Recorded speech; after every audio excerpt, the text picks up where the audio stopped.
अगर जो कोई 3/3 कोटि का अगर जो कोई क्या रहे सारिक रहे डिटरमिनेंट रहे तो उसका वैल्यू निकालने का तरीका क्या है कि आप किसी भी पंक्ति या किसी भी स्तंभ के सापेक्ष उसको क्या कर सकते हैं एक्सपेंड कर सकते हैं, उसको प्रसार कर सकते हैं। पहला रूल यही है। लेकिन उसी पंक्ति या उसी स्तंभ के सापेक्ष आपको प्रसार करना है जिसमें अधिक से अधिक क्या हो जीरो। ऐसा क्यों? अगर जीरो रहेगा तो कैलकुलेशन क्या हो जाएगा आसान हो जाएगा। रूल नंबर 2 क्या है कि जो भी एलिमेंट होता है यानी अवयव होता है उसके पोजीशन का क्या चिन्ह पता करना, और पोजीशन का चिन्ह पता करने का ये तरीका आप सीख चुके हैं, कोई दिक्कत नहीं है ना। अब देखिए ये 2/2 कोटि का जो डिटरमिनेंट है, सॉरी 3/3 कोटि का जो डिटरमिनेंट है, हम इसको क्या करते हैं, इसको प्रसार करते हैं, इसको हल करते हैं। इसको देखिए आप बताइए हम किसके सापेक्ष इसको एक्सपेंड करें?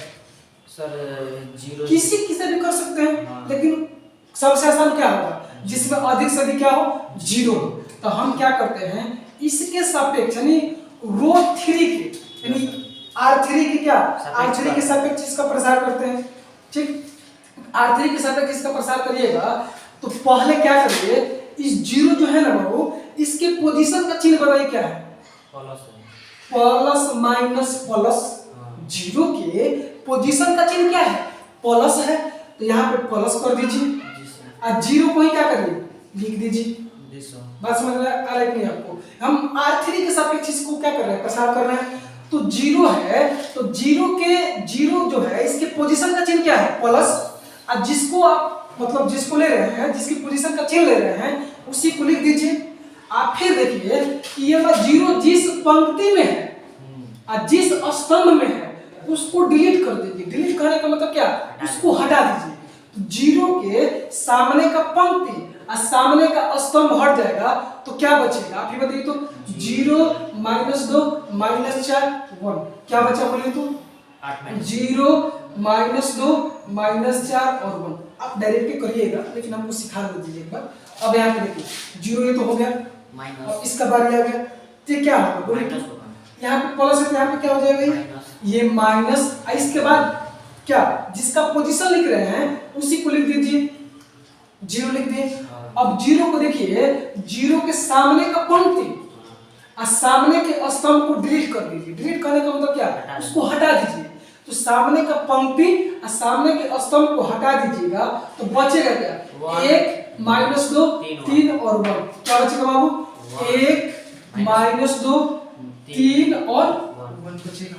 कहीं दिक्कत है तो बताइए। इसका भी काम हो गया। और इस पे आते हैं इसका चिन्ह क्या है प्लस। क्या लिख रहे हैं 3 क्या है प्लस है तो प्लस है नहीं। इसके पोजीशन का चिन्ह क्या है प्लस। इसके पोजीशन का चिन्ह क्या है बाबू प्लस। और जिसका पोजीशन लिख रहे हैं उसी को लिख दीजिए तो क्या हो जाएगा 3 और 3 के सामने का पंक्ति डिलीट करिए। सामने का पंक्ति और सामने का स्तंभ तो क्या बचा बोलिए तो 1 0 3 -4 क्या बचेगा बाबू 1 0 3 -4। कहीं पे दिक्कत हो बताइए। अब इसको आगे हल करिए।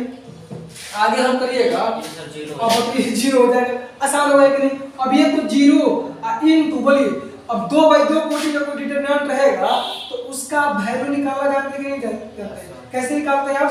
जो प्रिंसिपल डायगोनल का एलिमेंट है उसको प्रोडक्ट करिए और माइनस सेकेंडरी डायगोनल है उसके एलिमेंट को प्रोडक्ट करिए और दोनों को घटा दीजिए। तो बोलिए 0 में 1 से मल्टीप्लाई करिएगा तो 0 और माइनस प्लस यानी कितना हो जाएगा बोलिए तो -8 हो जाएगा। कैसे नहीं बाबू 0 और माइनस तो रहेगा ना और माइनस प्लस कितना 8 ऐसा नहीं माइनस हो जाएगा। अब यहाँ बोलिए -0 और यहाँ पे कितना हो जाएगा बोलिए तो इनटू 1 में 1 से मल्टीप्लाई करिएगा तो 1 और माइनस बोलिए 3 दूना कितना हो जाएगा 6 यानी माइनस में से यहाँ पे प्लस 6 लिख दें नहीं हो जाएगा। अब यहाँ पे कितना हो जाएगा +3 इनटू बोलिए इसमें से मल्टीप्लाई करेंगे तो -4 माइनस कितना सॉरी 0।